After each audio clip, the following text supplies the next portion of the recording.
Et bonjour à tous, bienvenue dans cette nouvelle vidéo. Et aujourd'hui on va parler liquide de frein et purge de frein. La purge de frein que je devais faire depuis un bout de temps déjà. Donc ça va être le cas aujourd'hui. Mais avant, j'aurais aimé vous parler de liquide de frein pur et dur. Donc à savoir ces deux liquides là qui sont juste là devant vous. Et du coup vous expliquer un peu quel type de liquide de frein je vais mettre dans la voiture et quel type de liquide de frein est utile pour quelle utilisation. Parce que je vois des trucs des fois sur tout ce qui est les réseaux, Google, etc. Des gens qui achètent celui-ci, donc c'est du Motul RBF 600, donc c'est un liquide entre guillemets racine qui est connu des puristes, des gens qui font de la piste, etc. Généralement quand on parle de liquide haute performance, généralement c'est le RBF 600 qui revient. Et là on a un liquide tout simplement classique, donc du DOT 4, donc un liquide classique qu'on met dans les voitures, genre quand vous allez dans votre garage, etc. et que vous demandez à faire une purge de frein, généralement ils vous mettent pas ça, ils vous mettent du liquide classique comme ça. Du coup là on a un liquide classique comme je viens de vous le dire, et là on a un liquide haute performance. Alors, lequel mettre, lequel prendre, lequel utiliser dans quelle situation? Alors moi je vois des gens qui sont ils sont fiers, tu vois, de te dire ouais, moi j'ai mis du RBF 600 dans ma voiture, ça freine de ouf et tout. Ok, donc on va éclaircir une chose. Donc ici, on a un liquide DOT 4, donc il existe du DOT 3, mais ça c'est un peu ancien, mais on n'est plus sur du DOT 4, DOT 4.1, DOT 5, DOT 5.1, bref, c'est un peu près pareil. Ça c'est un liquide classique, là, liquide haute perf. La différence entre ces deux liquides, il n'y en a principalement qu'une seule, c'est la température d'ébullition. Parce que oui, votre liquide de frein, il peut bouillir, littéralement. Donc, si on prend celui-ci, on a une température d'ébullition à chaud, donc la première phrase ici, qui est de 260 degrés. Pardon. Donc 260 pour celui-ci, le classique. Là, on a le liquide dit haute perf, et la température d'ébullition, je ne sais pas si on va la voir ici, ou on la voit un petit peu ici, on est à 312 degrés. Donc on a 50 degrés d'écart entre le liquide classique et le liquide haute perf. Alors vous allez me demander pourquoi on a une différence entre celui-ci et celui-ci. La réponse elle est toute simple. Dans la vie de tous les jours, donc quand vous roulez avec votre voiture en mode daily, c'est-à-dire pour aller au travail, aller voir les poteaux, sortir, faire des balades normales, ce liquide-là, il n'a aucune utilité. Pourquoi? Parce qu'en fait, les liquides de frein, ils ont, comme je vous l'ai dit tout à l'heure, une température d'ébullition. C'est-à-dire qu'à un moment donné, vous allez tellement freiner avec la voiture que le liquide va se mettre à bouillir, et quand il bout, tout comme de l'eau quand ça bout, ça crée de la vapeur. Donc cette vapeur-là, elle se condense, et du coup, elle se transforme en eau. Ok? Donc l'eau étant l'ennemi numéro 1 du liquide de frein, parce que l'eau est incompressible, contrairement au liquide de frein qui lui est compressible. C'est ce qui vous permet donc, quand vous appuyez sur la pédale, de compresser le liquide de frein qui lui-même va agir sur les pistons, qui vont agir sur les plaquettes et qui vont agir sur les disques. Mais si votre liquide de frein il est blindé de flotte, en fait, vous allez beau avoir appuyé sur la pédale, il ne va rien se passer. Donc concrètement, comment ça fonctionne? Dans une conduite dite classique, la vie de tous les jours.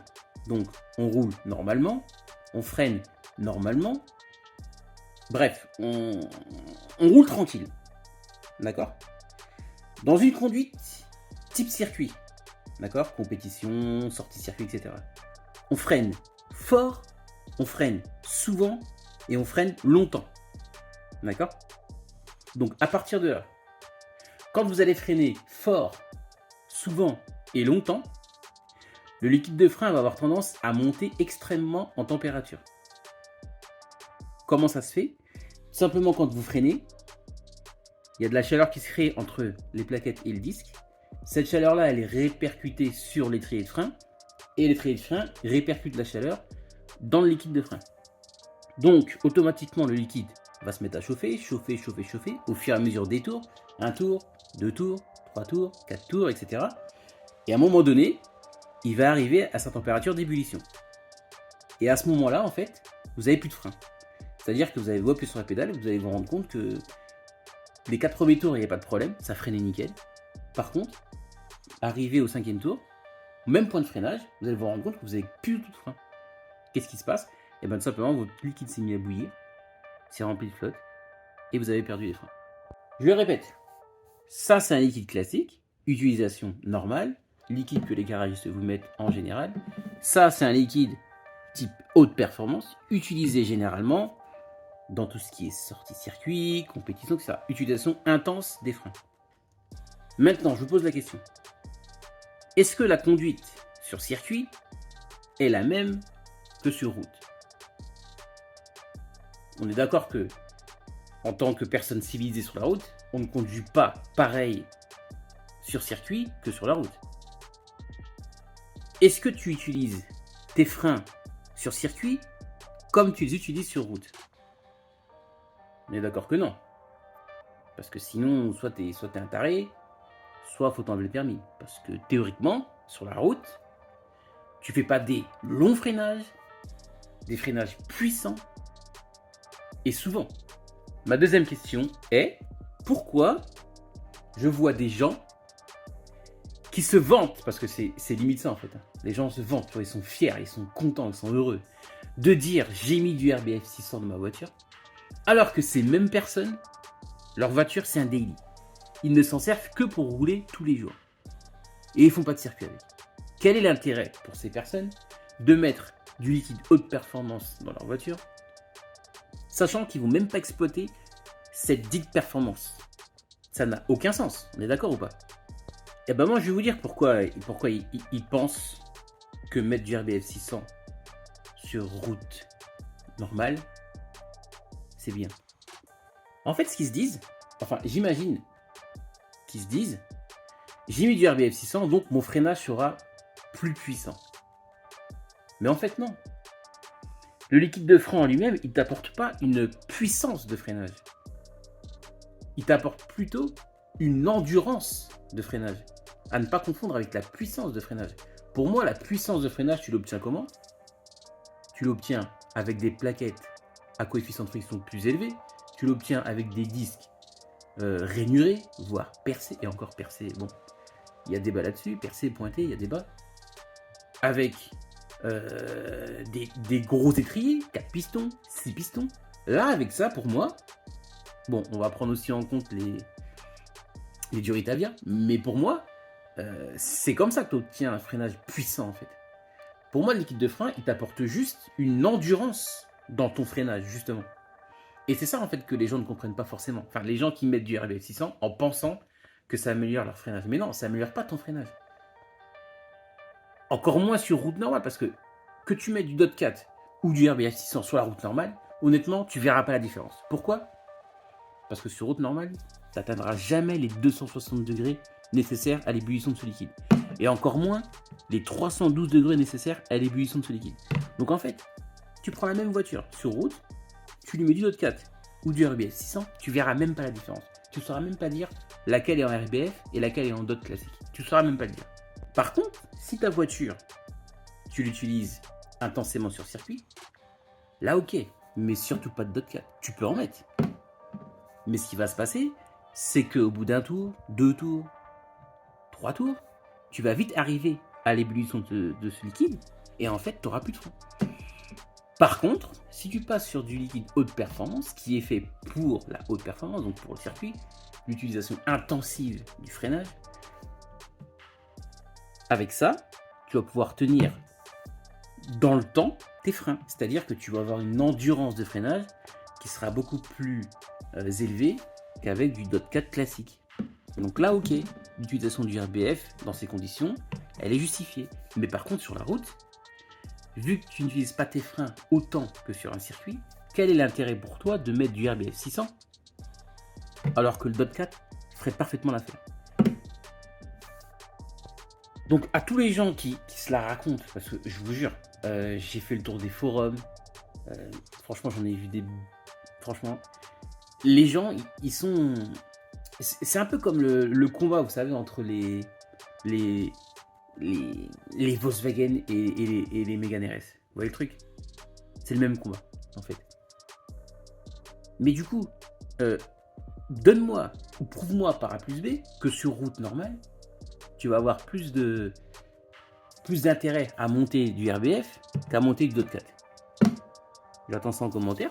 Alors oui, peut-être que tu vas gagner un chouille, mais tu le verras pas en fait, tu le sentiras pas à la pédale, tu le sentiras pas au pied, tu le sentiras pas tout court, parce que c'est tellement infime que tu verras pas la différence en fait.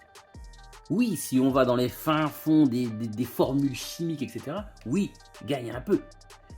Mais en tant qu'humain normal, tu sentiras rien du tout en fait, tu sentiras que dalle. Par contre, sur circuit, oui, avec celui-ci, tu vas faire 2 tours, tes freins vont être morts. Avec celui-ci, tu vas faire 3, 4, 5 tours. Tu vas encore avoir une bonne partie de ton endurance de freinage. Et je parle toujours d'endurance de freinage, pas de puissance de freinage. Bon, maintenant que j'ai raconté tout ça, je vais te faire un petit schéma pour t'imager en fait ce que je suis en train d'expliquer. Parce que c'est peut-être clair pour moi, mais peut-être que pour vous, c'est pas très clair. Donc, je vais te faire un petit schéma tranquille. Et je pense que tu vas capter tout de suite. Imagine, tu es sur circuit, ok? Donc là, tu as ton dot 4. Ici, tu as la courbe de puissance de freinage. Et là, tu as la courbe, putain, qui c'est qui sonne chez moi encore, d'endurance de freinage, ok? Désolé, j'ai été interrompu par la sonnette. C'est Amazon qui me livrait. Je sais même plus ce que j'ai commandé, bref. Et où mon petit marqueur? Hop, je reprends le marqueur. Du coup, je disais, ici, tu as ton dot 4, ta courbe de puissance de freinage et ta courbe d'endurance de freinage dans le temps. Ok. Ici, je te mets le RBF. Ok. RBF 600. Ici, pareil, puissance de freinage. Et ici, tu as ton endurance. D'accord. Donc, imaginons, tu es en train de rouler. Tu roules, tu arrives à 200, 210, 220, 230, 240. Et à partir d'ici, et sur 150 mètres, il faut que tu freines. Mais quand je dis freiner, c'est tu piles. Vraiment, tu t'écrases la pédale, tu vois. Donc pareil ici. Ton point de freinage est là. Ici, ta durée de freinage, 150 mètres. Et là, en fait, on va dire que tu prends ton virage, ok? Donc je vais te dessiner ce que va faire ta courbe d'endurance de freinage avec dot 4. Ok. Donc ici, c'est ton point de freinage quand tu commences à freiner, d'accord? Et ta courbe va faire ça.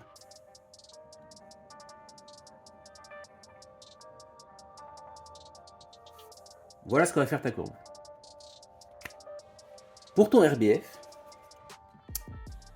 ta courbe d'endurance de freinage, elle va faire ça. Donc pareil, tu commences à piler ici, elle va faire plutôt ça.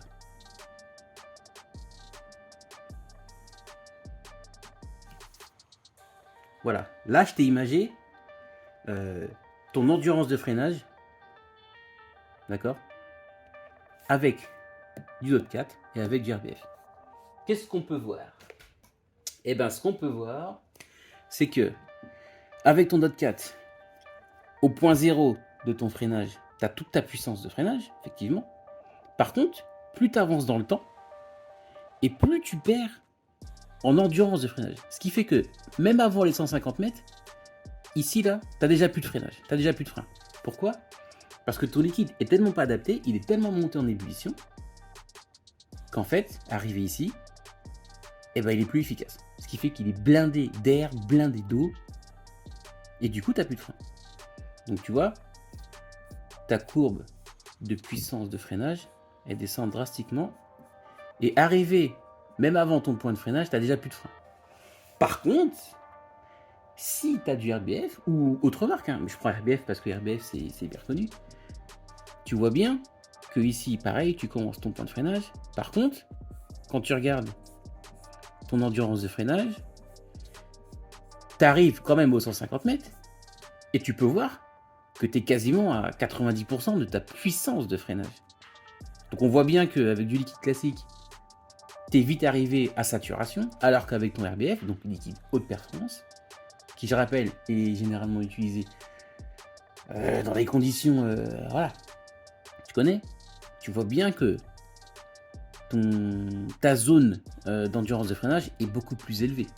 Arrivé à ton point de freinage ici, enfin ton point de virage, t'as encore du frein, tu vois. Donc avec cette simple image, on peut voir que sur la route, ton DOT 4, t'arriveras jamais ici en fait. C'est impossible. Parce que ici, c'est des conditions de circuit. D'accord? Sur la route aussi, oui, si tu mets du RBF, évidemment, tu n'auras pas de problème. Mais en fait, c'est pareil. Tu n'atteindras jamais la limite du RBF. Et si tu n'atteins pas la limite du DOT 4, qui est déjà de 250 degrés ou 260, tu te doutes bien qu'avec les RBF, tu ne vas jamais atteindre les 312 degrés. C'est impossible. Donc, quel est l'intérêt sur la route, je me répète, de mettre du RBF 600 sur ta voiture daily? Il n'y en a aucun. Il n'y en a aucun. Bon, j'espère que cette petite image a été plus explicite que mes explications. Mais en tout cas, je pense avoir été assez clair. Alors évidemment, je ne suis pas rentré dans les détails de tout ça parce que je me perdrais et je vous perdrai aussi. Mais là, dans les grandes lignes, je pense que tout le monde peut comprendre, avec ce que je viens de raconter, que sur la route, inutile de mettre 15 balles ou 20 balles de plus dans un bidon de RBF ou autre, dans un bidon de liquide haute performance. Ton DOT 4 fera très bien l'affaire sur route. Il fera très bien l'affaire.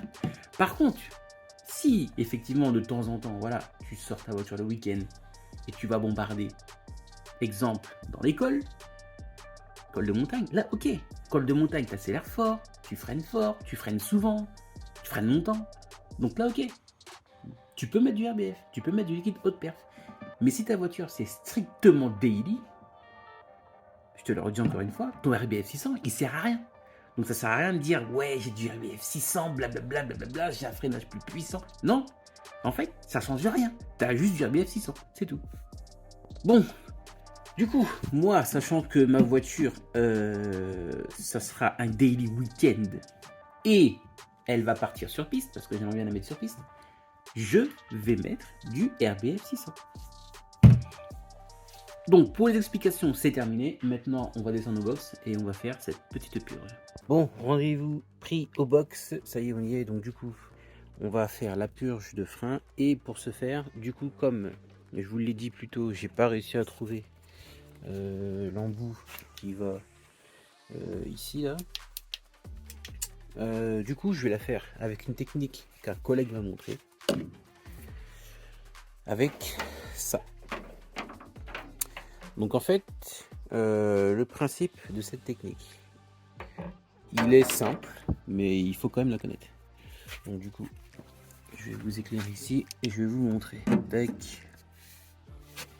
Hop. Alors, donc le but, c'est tout simplement de mettre ce bout de tuyau sur la vis de purge qui est ici. Tac. Et de le faire tenir droit. Donc vraiment en ligne droite, pas de courbe, rien du tout, vraiment droit, enfin droit quoi. Pourquoi?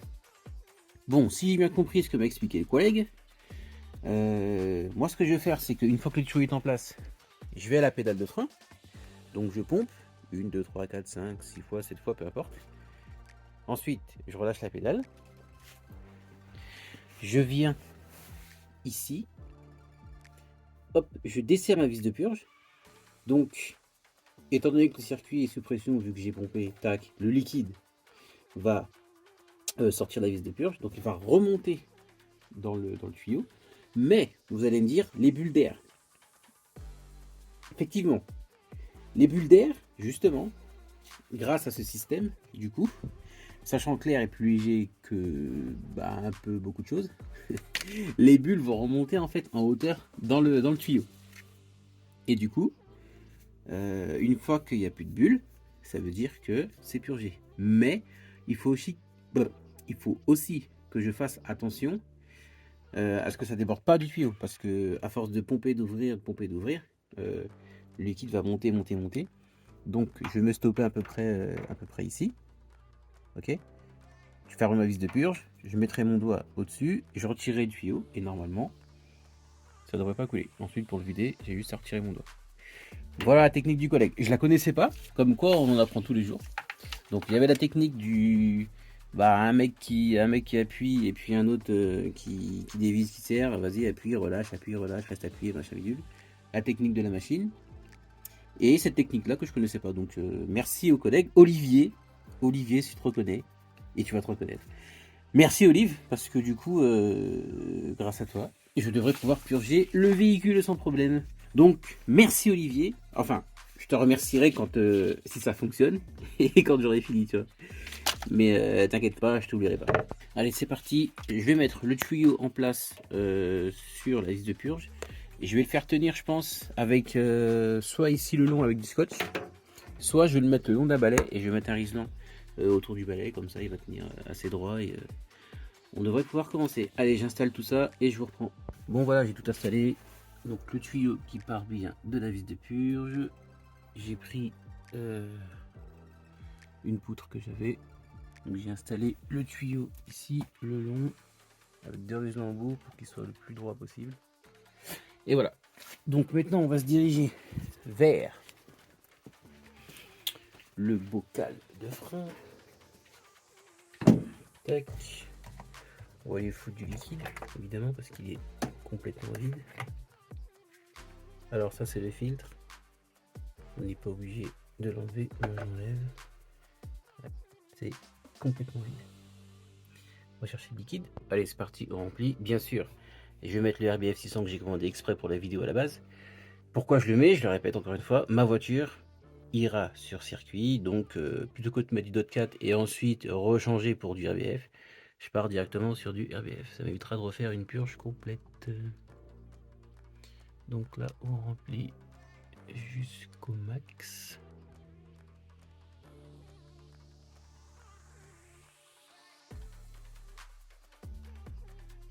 J'ai pris 1 litre, donc normalement j'en aurai assez. Tac. Je pose ça là. Le bouchon, c'est pas grave, ça prendra pas l'humidité maintenant. Bon, du coup, je récupère la lampe. On va s'installer ici, train deal, un peu cher. Et maintenant, on va pomper là et on va surveiller les bulles. Du coup, je vais pomper. Bien, lève la patte. Allez, c'est parti. Bon, vous n'allez pas voir grand chose, mais vous avez compris le bail.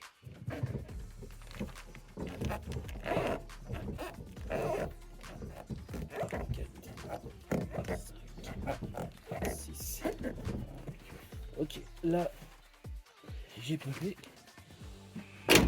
Du coup, on va prendre la petite clé de 11. Tac.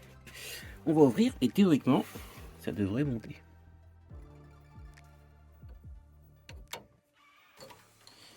Allez.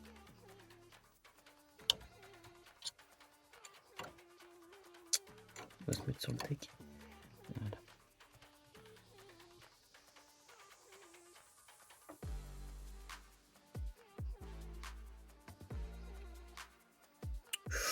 Oh là là là. Oh, ça va être compliqué, je le sens. Hop. Ça va être complicated. Parce qu'à chaque fois que je tourne ma clé, il y a le tuyau qui se fait la malle. Il va falloir que je trouve une solution pour le maintenir en place tout en descendant sans que le tout se mette à bouger. Et à mon avis, ça va pas être facile.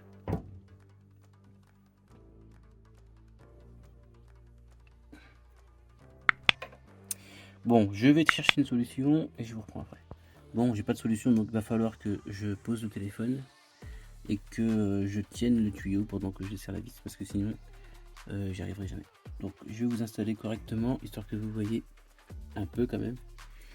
Je vais pas tout vous filmer du coup, parce que voilà, on va faire celui-ci, on va faire le côté Havre aussi, et puis après les deux autres je les filmerai, je vous les filmerai pas. Ah oui, petite chose aussi, concernant le sens de purge d'un véhicule. Alors, sur ce véhicule-ci, d'après la RTA, ils me disent de commencer par l'arrière gauche, ensuite arrière droit, ensuite avant droit et avant gauche.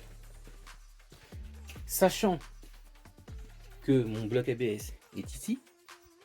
En théorie, si on suit la logique qu'on a tous pris pour ceux qui font des purges, c'est toujours arrière gauche, enfin arrière droit, arrière gauche, avant droit, avant gauche. Pourquoi? Parce que dans les mœurs, c'est on purge à partir du point le plus loin du bloc ABS jusqu'au point le plus proche. C'est un sens qu'on a eu l'habitude de prendre et qu'on a pris, mais sachez que il n'est pas obligatoire de fonctionner comme ça. Pourquoi? Parce qu'en fait, il y a ce qu'on appelle des répartiteurs depuis je sais plus quelle année. Et depuis ça, en fait, vous pouvez purger absolument comme vous voulez. Donc les gens qui vont vous dire oui, mais il faut commencer par là, c'est faux. Pour preuve en est, si par exemple vous venez de faire une purge et un mois après, je sais pas, vous avez par exemple votre flexible, je sais pas, par exemple lui, avant gauche, qui pète, on est d'accord que vous allez changer juste le flexible et vous n'allez pas tout repurger. Vous allez juste purger la partie où le flexible est mort.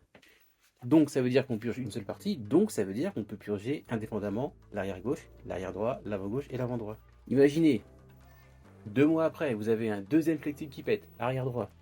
Vous allez le remplacer, mais vous n'allez pas refaire une deuxième purge complète. Vous n'allez pas faire 2 purges complètes en 2 mois parce que vous avez perdu 2 flexibles. Ça n'a pas de sens. Donc, depuis que les répartiteurs existent, on peut purger indépendamment. Oui, avant, quand il n'y avait pas de répartiteur, il y avait une procédure à respecter, mais maintenant qu'il y a un répartiteur, on n'est plus obligé de purger du plus loin du bloc jusqu'au plus près. Après, peut-être que certains véhicules spécifiques ont quand même cette petite chose à respecter. Mais dans l'ensemble, on peut purger absolument comme on veut, il n'y a pas de problème. Bon, je viens de voir quand même que le liquide est descendu, donc je pense qu'il y a beaucoup d'air, parce que c'est descendu et il n'y a rien qui est sorti derrière. En même temps, c'est le point le plus loin. Donc voilà. Donc moi pour la purge, je vais respecter le bouquin parce que si jamais un jour je m'en débarrasse et qu'il y a un problème sur les freins, on est capable de me dire oui, mais t'as mal purgé, blablabla. Est-ce que t'as respecté la RTA, blablabla. Donc je vais purger comme la RTA me le dit, mais je vous le répète, vous pouvez purger absolument comme vous voulez. Allez, c'est parti. Bon, je sais pas si vous voyez bien, moi en tout cas je vois bien. Bon allez, c'est reparti. Cette fois, je vais pouvoir retenir le tout. Allez, je vais repomper encore.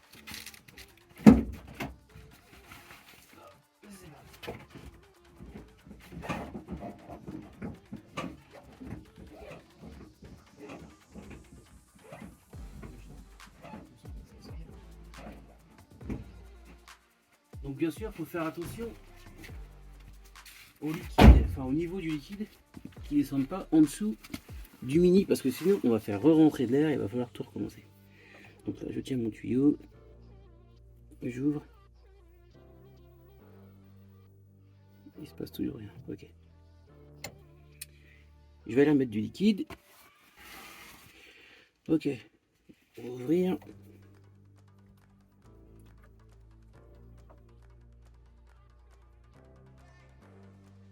Je commence à voir le liquide. Enfin, je sais même pas si c'est du tuyau. On l'ouvre. Ah. Je sais pas si vous voyez, le liquide commence à arriver. Donc Olivier, ta technique fonctionne. On va continuer de la sorte.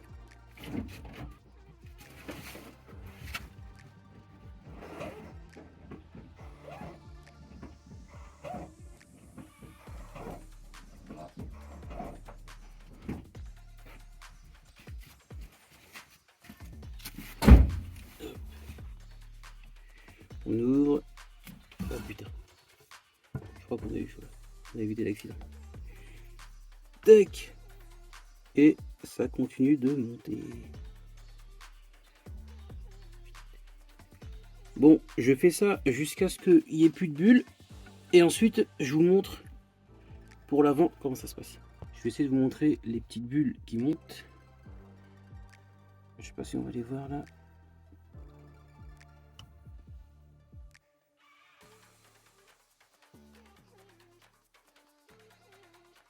Non, il n'y en a plus trop.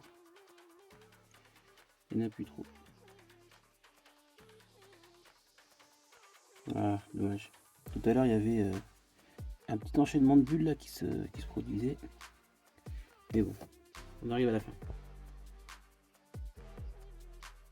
Bon, je vous montre pour la purge de l'avant.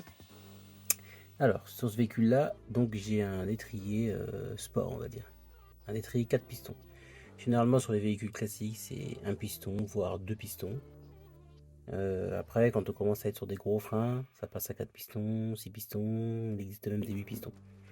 Ici, c'est du 4 pistons, donc il y en a 2 à l'extérieur et 2 à l'intérieur. Donc du coup, il y a 2 vis de purge, pardon. Une vis de purge pour les pistons extérieurs et une vis de purge qui est là pour les pistons intérieurs. Alors dans la RTA, il ne précise pas s'il faut commencer par l'extérieur ou l'intérieur. Moi je vais commencer par l'intérieur je pense. Et puis on finira par l'extérieur. Bon, le tuyau que j'ai est trop petit pour la vis de purge qui est un peu plus grosse que l'arrière. Donc du coup j'ai récupéré un tuyau que j'avais sur mon purgeur de moto. Enfin le bocal de purgeur de moto. Du coup j'ai récupéré le tuyau et je l'ai scotché hop, ici sur la carrosserie. Comme ça il est en hauteur et je peux purger. Allez, c'est parti.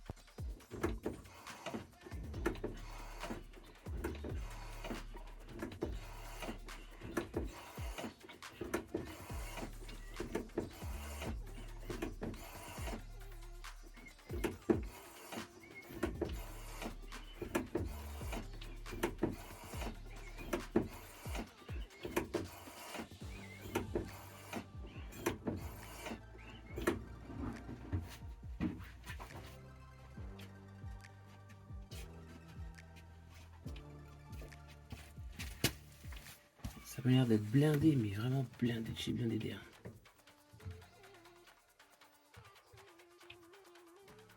On voit que ça monte. On voit les buts juste là.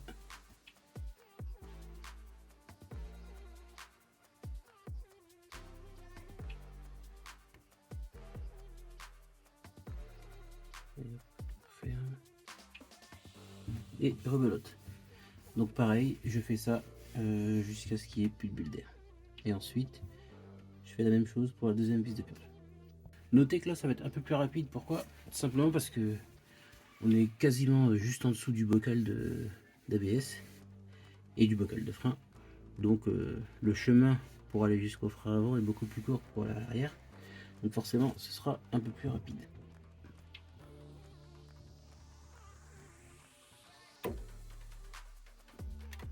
Ah, putain. Évidemment, ça se décroche.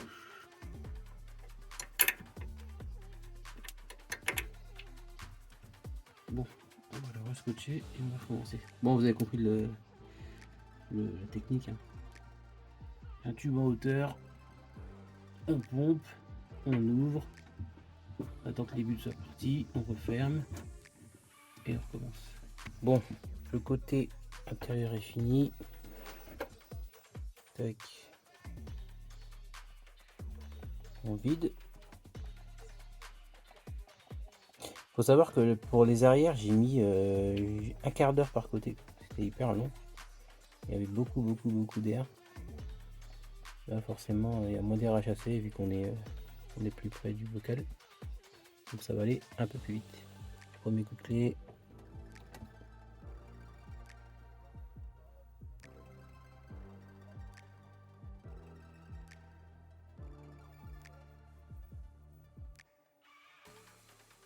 Un petit peu ici là. Bon, la pédale commence à devenir grave dure. Ça devient compliqué de purger. Ça va faire 1 heure que je fais ça. Enfin 1 heure, non. 30 minutes, 45 plutôt. Ça devient vraiment super dur. Donc là, on sent qu'on est presque au bout. Il reste plus que le côté avant gauche. Et on va être bon. Je crois que ce côté là, ça va être bon. Tac. Ça monte et il n'y a plus de bulles. Donc je vais arrêter là pour le côté droit. Ça monte, ça monte, ça monte. C'est bien propre. Et hop. Finito pour ce côté là. Bon, je vous filme pas le côté gauche, c'est la même chose. Pareil, je vais faire d'abord l'intérieur et après l'extérieur. Et ben c'est terminé pour moi. Les 4 roues sont purgées. J'ai presque plus de lumière. Heureusement que j'ai celle qui est là-bas. Donc ça va aller un peu plus vite. Premier coup de clé. Bref, les 4 roues sont purgées. La pédale elle est bien dure. Par contre, je suis deg parce que je pensais avoir réglé mon problème de pédale d'embrayage. Je l'ai purgé il y a la semaine dernière. Et là, en mettant le pied dessus, eh ben, elle est toute molle. Sachant qu'il n'y a eu aucune intervention depuis la dernière purge, je pense que soit le récepteur, soit l'émetteur est vraiment mort. Donc je vais être bon pour racheter les deux, je pense. Voilà pour la mauvaise nouvelle. Mais sinon, la purge est finie, donc nickel. Bon les amis, si vous avez aimé la vidéo, si vous avez aimé l'explication par rapport au liquide de frein, si vous avez aimé les techniques de purge, laissez un commentaire, abonne-toi, like la vidéo si tu l'as aimé. Et moi là il est tard, il est 1h30, 1h40, donc je vais aller dormir. Je vais quand même la remettre sur ces 4 roues pour pouvoir la replier et puis faire un peu de place devant parce que j'ai des choses à mettre. Bref, la famille, merci d'avoir regardé la vidéo et je vous dis à la prochaine. Ciao.